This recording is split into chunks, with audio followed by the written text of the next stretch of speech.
Olá, vamos falar sobre o sistema recursal trabalhista e hoje a gente começa aqui com os pressupostos recursais, uma importante etapa na interposição dos recursos trabalhistas.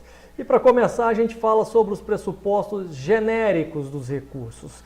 Quais são esses pressupostos genéricos? Primeiro, nós temos aqueles extrínsecos, também chamados de subjetivos, e são referentes àquele que recorre, tá? Então, quando nós falamos em pressupostos genéricos dos recursos, nós vamos falar da capacidade, da legitimidade daqueles que podem recorrer, conforme o artigo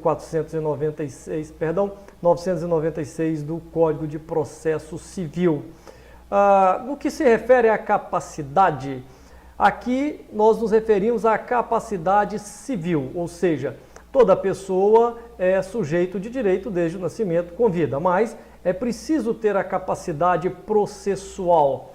Então, ao recorrer, é necessário que a pessoa esteja no gozo das suas capacidades, para que ela possa interpor o recurso. Não basta somente, portanto, ser sujeito de direito, tem que ser sujeito de direito com capacidade para estar em juízo, ou a chamada capacidade processual. Já a legitimidade vai falar daquele que tem possibilidade de recorrer, conforme fala o artigo 996 do CPC, que traz as pessoas que podem recorrer aqui. Então nós temos, primeiro, a parte que foi sucumbente, nós temos o terceiro juridicamente interessado e temos o Ministério Público do Trabalho. Então essas pessoas podem interpor recurso aqui no caso da Justiça do Trabalho, ok? Quando a gente fala em interesse, lógico, nós estamos discutindo a questão do desfavorecimento, né? A sucumbência. Portanto, existe a sucumbência total e a sucumbência parcial, de maneira que aquele que for sucumbente total ou parcialmente pode tranquilamente interpor o seu recurso. São para essas pessoas, por assim dizer, que nasceriam essa oportunidade do recurso, ok? Sempre, então, essa decisão desfavorável, olha que a gente coloca a decisão desfavorável ou a sucumbência. Por exemplo, na desfavorável, você pode pedir dano moral de 10 mil e receber R$1.000. Então você também, apesar de não ter sido sucumbente, você tem o interesse em recorrer para melhorar a sua situação. Tá? Agora nós falamos ainda no que se refere aos pressupostos genéricos, nos pressupostos extrínsecos. Esses aqui já são os pressupostos objetivos. Por quê? Vão dizer respeito ao próprio recurso. Se antes nós vimos os pressupostos intrínsecos que falavam das pessoas, daqueles que tinham capacidade de recorrer, agora nós vamos falar das qualidades, por assim dizer, do próprio recurso a ser interposto, tá?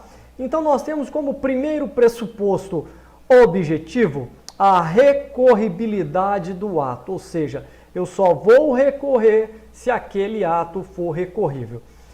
Vocês devem se recordar que o artigo 203 do CPC fala que são pronunciamentos do juiz, a sentença, a decisão interlocutória e os despachos.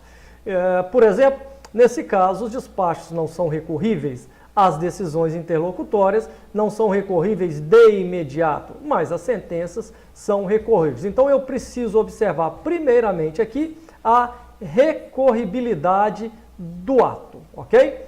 Depois, a questão da adequação. O que seria adequação? Para cada decisão proferida, para cada tipo de decisão proferida, existe um tipo específico de recurso, um tipo adequado daquele recurso, tá? Então, se a gente vai falar de sentença de uma vara do trabalho, eu vou interpor recurso ordinário. Se eu for falar de um acórdão em recurso ordinário, eu vou interpor recurso de revista. Então, e por aí vai, tá? Portanto, nós temos essa necessidade de interpor cada recurso referente àquela decisão. Mas onde eu vou achar isso? Bem, a própria CLT já fala lá qual recurso é cabível. Nós temos o 995 ordinário, perdão, no 895 ordinário, 894 embargos, 896 recurso de revista, 897 letra A, agravo de petição, letra B, agravo de instrumento e 897A, os embargos de declaração. Então, cada um desses dispositivos já nos faz aqui pensar qual é o recurso adequado nessa situação. O terceiro requisito seria a tempestividade. A gente vai falar nisso, todo recurso tem um prazo para ser interposto. Depois nós temos a questão da representação processual, que também é importante nisso aqui. E, por fim, nós temos a questão do preparo. E a gente vai estudar cada um desses tópicos em separados, porque cada um deles tem toda uma sistemática para acontecer, tá? Então a gente começa aqui pela tempestividade.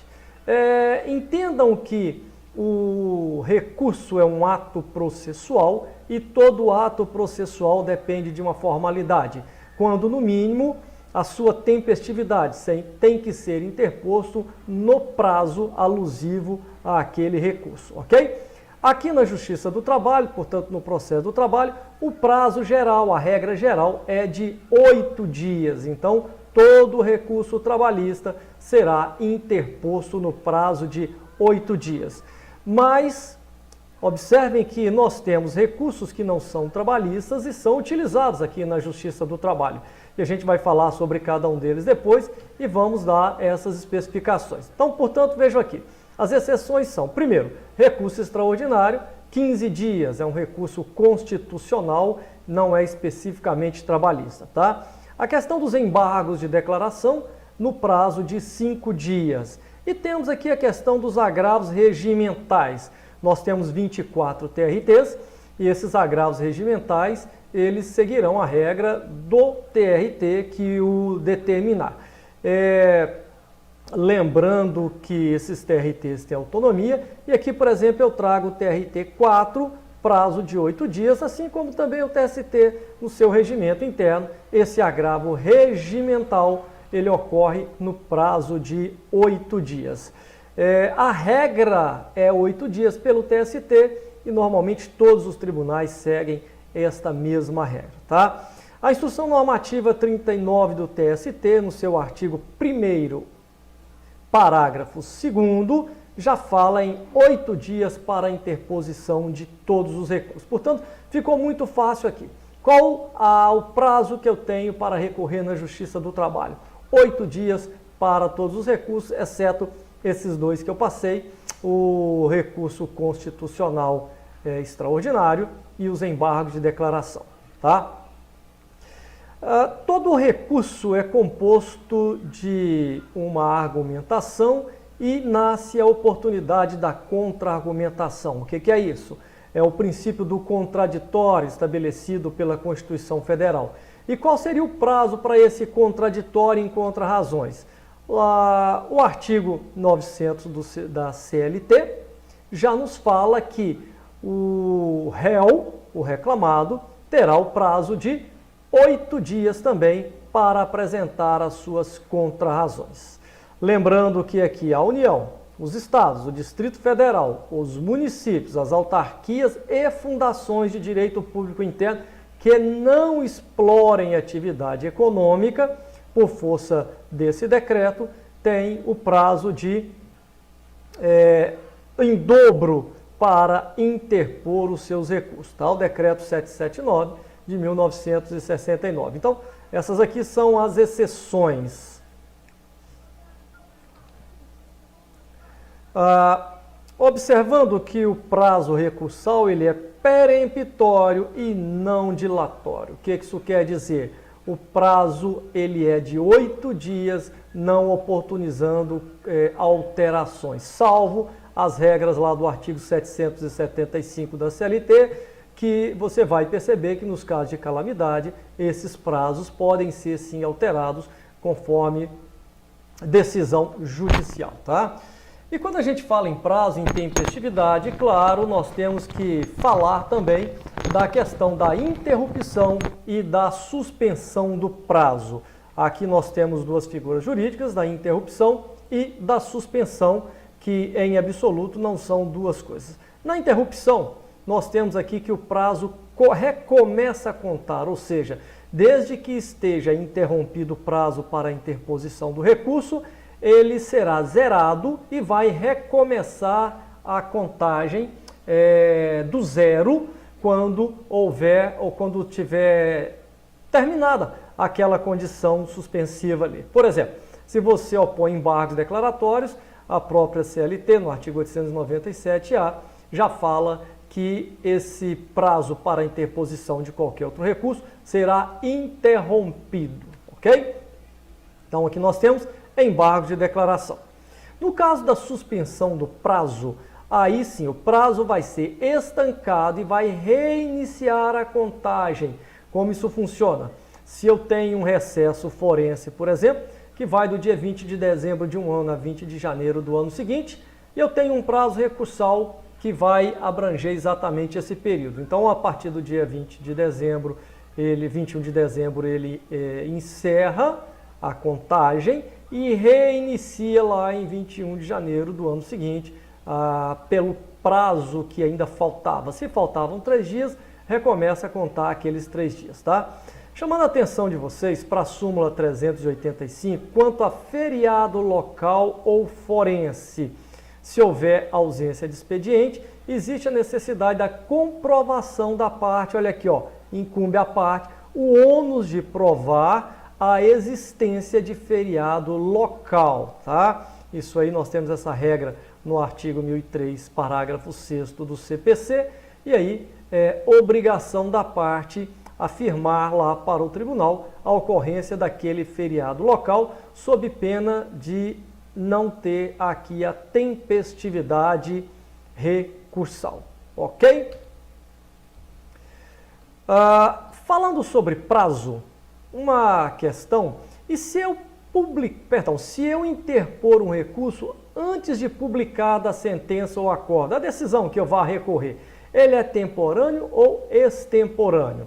Isso aqui ocupou o judiciário alguns anos atrás, mas hoje já é tranquilo isso aqui, porque o novo CPC no artigo 2018, parágrafo 4º, e você se lembra que agora há pouco eu falei que a instrução normativa 39 do TST fala que se aplica o CPC de forma subsidiária, ele especifica os casos lá, e um desses é a questão do 218, parágrafo 4º, ou seja, ele é tempestivo se praticado antes do termo inicial do prazo. Depois do termo, claro, intempestivo. Antes do início, tempestivo, tá? Essa súmula, apesar de ter sido revogada quando do CPC de 2015, ela já dizia isso. Como eu disse, alguns anos atrás, isso foi ponto de discórdia, então a súmula 434 veio falar dessa questão, que era extemporâneo, e aí hoje ela já está superada, portanto não existe mais essa súmula e o recurso ele é temporâneo, ele é tempestivo se interposto antes do início do prazo. Uma outra situação que nós temos aqui é o recurso por facsímile. Para quem não sabe o que é isso, é o famoso fax. É um sistema de emissão de dados ou de transporte de dados, vamos chamar assim, mais ou menos como funcionaria o WhatsApp hoje, só que era através do telefone, tá? Também o facsímile, como é que acontece? Se eu não posso utilizar nenhuma das ferramentas, lembrando que hoje a gente tem o PJE, né, que nos facilitou muito essa situação, mas se eu tinha 8 dias para recorrer, para interpor o recurso, e o fazia por fax, como é que acontecia? Eu teria que fazer o recurso, interpô-lo dentro do prazo, e eu tinha 5 dias a partir, ou eu tenho ainda, porque a lei é vigente, eu tenho 5 dias a partir do término do prazo para enviar as minhas razões por meio físico, que hoje já não acontece muito. Mas qualquer dúvida aí, deem uma olhada na súmula 387 do TST e vocês vão ver que é esse prazo de 5 dias, ok?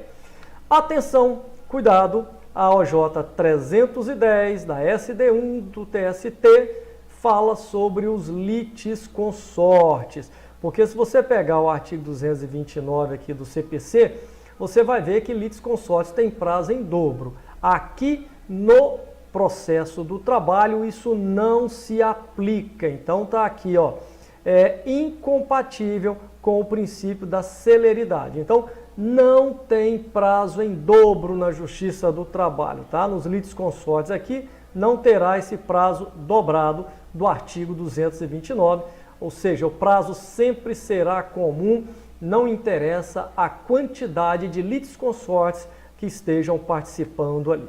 Muito bem. Outro pressuposto, a representação. O que diz a representação? Determina que a assinatura da petição ou das razões recursais, conforme manda o artigo 932, parágrafo 1 do CPC, tá? Vai falar sobre isso aqui. Então, olha só, se houver a total ausência de assinatura no recurso, o que acontece hoje? O relator vai conceder um prazo de 5 dias. Isso está previsto aqui, gente, olha, nesse artigo 932, no parágrafo único, para que você possa sanar aquele vício da falta de assinatura. Se depois de determinada essa assinatura for descumprida essa determinação, aí sim você terá um recurso inadmissível. Lembrando que, conforme o item 2 aqui dessa súmula, você pode assinar só as razões ou só a petição de encaminhamento. Ele será considerado assinado. Voltando aqui a lembrar do PJE, em que as assinaturas são digitais, tá? Então, sendo digitais, muito difícil isso aqui acontecer, mas todavia a OJ ainda é subsistente e em havendo recurso físico, tomar cuidado com isso aqui. Muito bem. Um outro pressuposto que a gente vai falar aqui, deixa eu pegar só aqui a súmula 383 do TST, no caso de irregularidade de representação, é a mesma situação aqui, tá?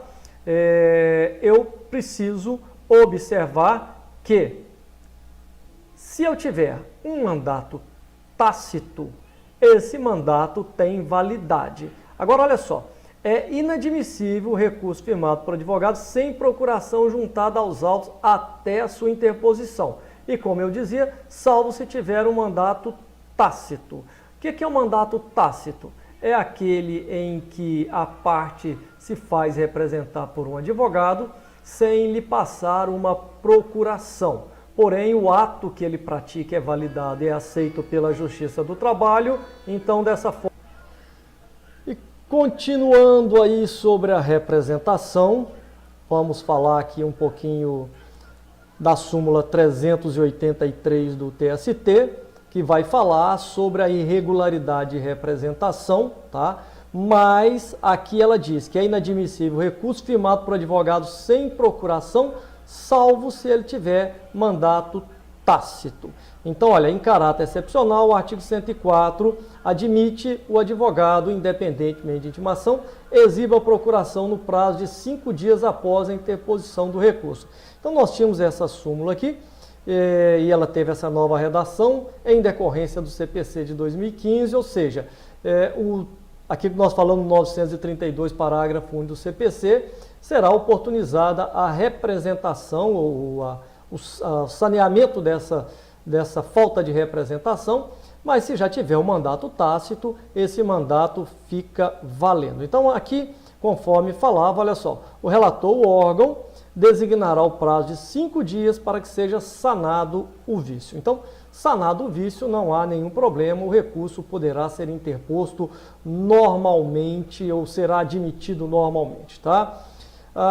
Um outro cuidado que a gente chama quanto à súmula 456, no que se refere à procuração, olha só, representação pessoa jurídica, procuração invalidade, identificação do outorgante de seu representante. O que isso quer dizer? Que quando a pessoa jurídica passe uma procuração ao advogado, não basta que conste o nome da pessoa jurídica, é preciso que conste também o seu representante legal para que seja observado se ele tem poderes para assinar aquela procuração, tá? Então nem todo sócio de uma sociedade tem poder para assinar uma procuração e aqui por isso que é necessário essa discriminação do representante, ok? Muito bem. Ainda continuando aqui sobre os pressupostos objetivos, agora nós vamos falar sobre o preparo, que pressupõe as custas e o depósito recursal. As custas são calculadas à razão de 2% sobre o valor da condenação, observado o mínimo de R$ 10,64, tá? Só 2% sobre a condenação? Não. Se a gente observar o artigo 789 da CLT, existe um pagamento aqui de 2% também sobre o valor da causa. Então, quando é a condenação, 2% sobre o valor da condenação. Quando nós tivermos uma decisão meramente declaratória ou constitutiva, esses 2% serão calculados sobre o valor da causa. Aí vai ser observado um mínimo de R$ 10,64. Quem paga essas custas? Sempre a parte vencida. O vencedor não paga custas, nós vamos ver depois, salvo se ele sofrer uma derrota lá no tribunal, ok?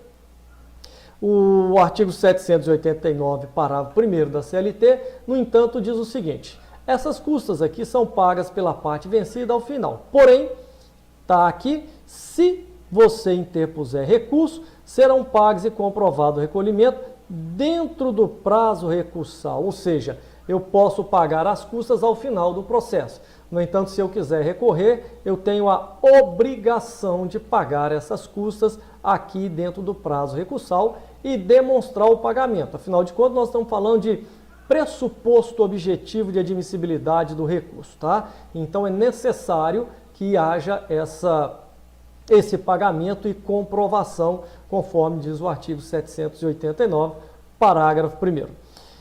O artigo 790 da CLT, entretanto, traz isenção para alguns órgãos, além daqueles beneficiários da justiça gratuita. Quem são esses? Olha só, a União, os estados, Distrito Federal, os municípios e as autarquias desses municípios, do estado, do Distrito Federal e da União, bem como as fundações públicas federais, estaduais ou municipais que não explorem atividade econômica. Havendo exploração da atividade econômica, elas não são isentas do pagamento de custas. Havendo ou não havendo essa atividade econômica, aí sim elas são isentas de custas, tá?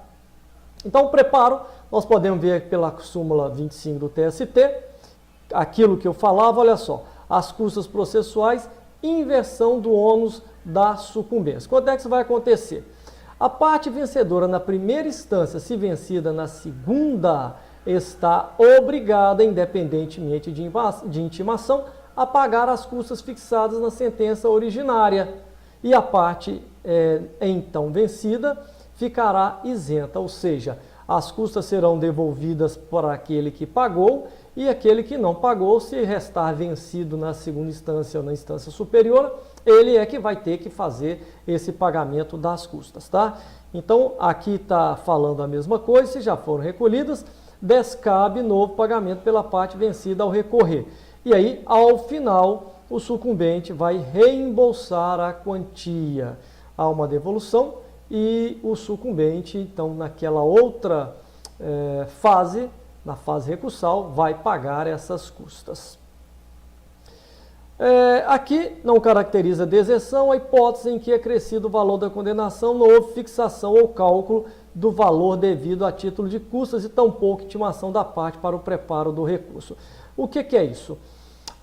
Quando você tem uma decisão e essa decisão é recorrida e sofre alteração lá no tribunal, o tribunal pode colocar ou pôr um novo valor de condenação e pode manter as custas ou não. Se mantiver as custas, tudo bem. Agora, se alterar essas custas e não proceder a essa intimação aqui da parte para o preparo, aquele recurso não estará deserto.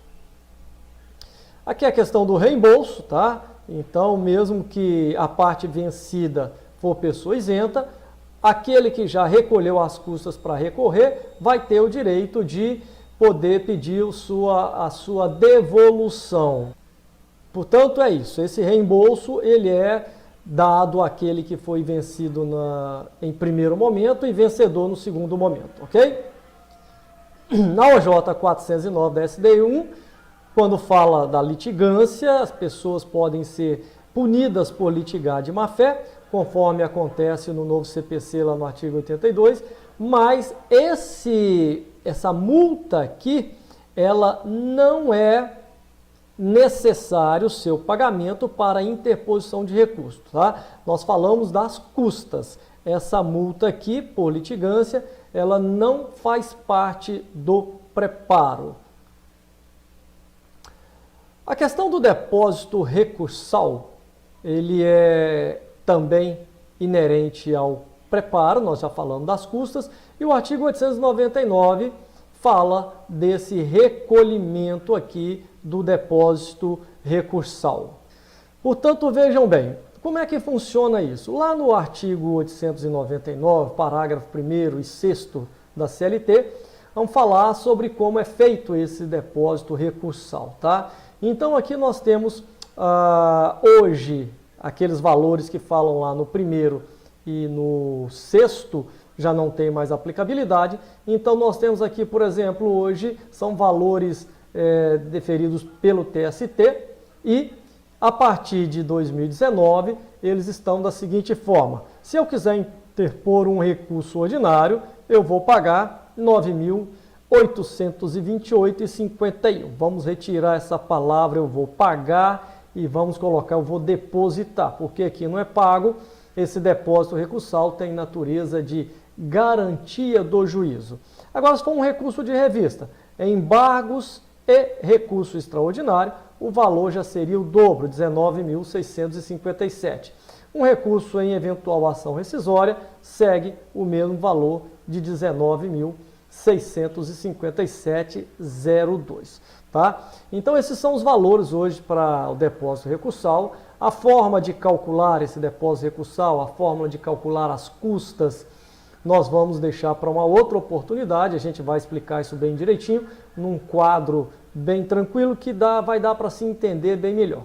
Aqui nós precisamos entender que, para você recorrer, você precisa fazer o depósito recursal. Esse depósito recursal, ele vai seguir essas regras aqui, mas tem muitas outras disposições. Hoje você faz esse depósito recursal, recolhe numa conta judicial em favor do juízo, e aí essa conta também só pode ser movimentada pelo juízo, tá?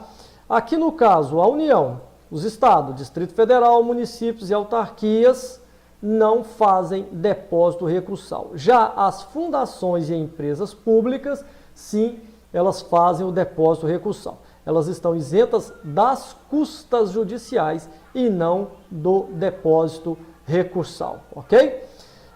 Existe uma situação, se vocês perceberem na súmula 86 do TST, a massa falida, ela não fazia depósito recursal, mas a empresa em liquidação extrajudicial fazia. Entretanto, o artigo 899, parágrafo 1º da CLT, alterado pela Lei 13.467, hoje fala, são isentos do depósito recursal os beneficiários da justiça gratuita, as entidades filantrópicas e as empresas em recuperação judicial. Portanto, essa súmula 86 hoje, ela não tem essa aplicabilidade, uma vez que o artigo 899 já contempla as empresas em recuperação judicial da necessidade do pagamento de depósito, da realização do depósito recursal. Agora nós temos uma situação, eu falei em condenação, e se a sentença, a decisão recorrida, não tiver condenação em pecúnia, ou seja, em valores, no caso, por exemplo, que é anotado apenas a CTPS, que seria uma decisão meramente declaratória. Então a súmula 161 do TST já afirma que nesses casos você não tem que fazer depósito recursal. Por quê? O depósito recursal tem natureza de garantia do juízo, ok? Muito bem. A súmula 128 do TST também traz uma importante ferramenta para a discussão do depósito recursal, por conta ele diz o seguinte, olha, é ônus da parte recorrente efetuar o depósito legal integralmente em relação a cada novo recurso interposto. Então, o que é? Você vai interpor recurso ordinário? Teria que fazer o depósito. Vai depois dele interpor recurso de revista? Teria que fazer o depósito. Vai interpor um agravo de instrumento? Teria que fazer o depósito. E em qual valor? Naqueles valores que nós mostramos lá atrás, de 9 mil e de 19 mil, respectivamente, seus acréscimos, tá? Agora o seguinte, isso está sob pena de deserção. Quando é atingido o valor da condenação, aí nenhum depósito mais deve ser feito. Ou seja, se tem natureza de garantia do juízo, eu não preciso depositar o valor acima da condenação. Porque uma vez que eu atinjo o valor da condenação, eu já terei garantido aquele juízo e não há mais justificativa para isso, tá? Se é na fase executória, a exigência para recorrer de qualquer decisão viola os princípios constitucionais, a não ser que haja elevação do valor do débito, aí você tem de complementar a garantia do juízo. Fora disso, se já tiver garantido, não há que se discutir mais. Na condenação solidária de duas ou mais empresas, o depósito recursal por uma delas aproveita as demais. Então você tem 5 empresas ali sendo demandadas. Uma só efetua o depósito recursal, aquele valor que ela depositou vai servir para as outras, tá? Exceto se ela pleitear a sua exclusão. Então se ela estiver dizendo, não sou empregador, eu quero sair desse processo, aí claro que não vai aproveitar. Mas fora disso, vai aproveitar para todas, ok?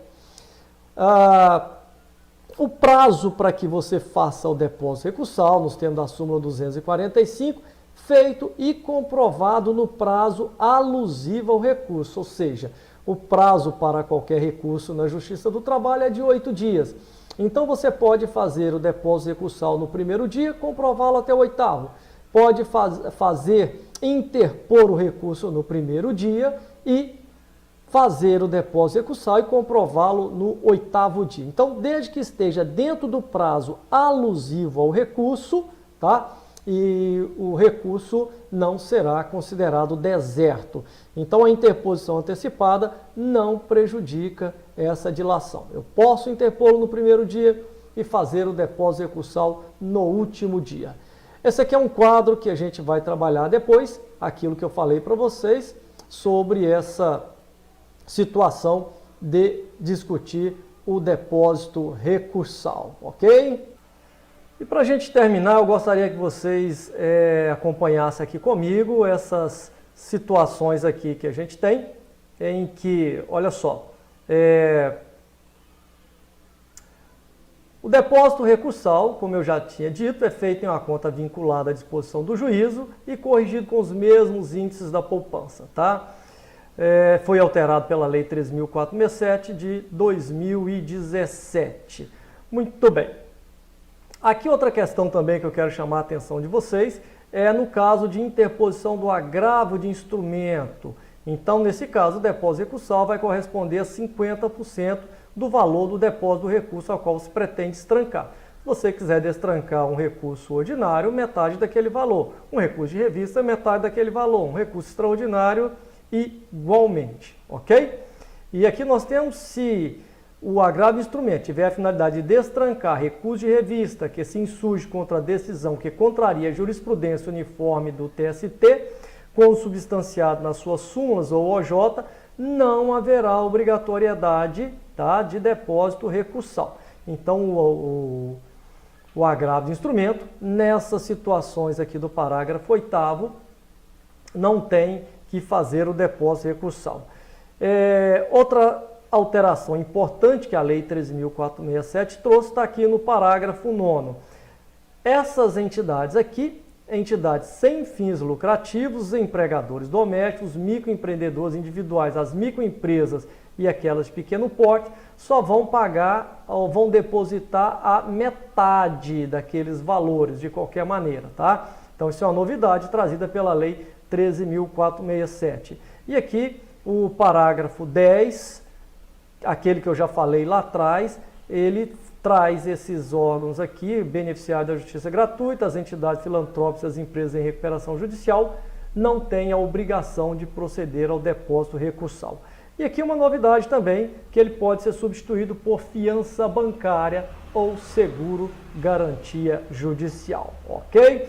Então isso aí é o que nós queríamos falar sobre os pressupostos. Bom estudo para vocês, até a próxima, muito obrigado, um grande abraço.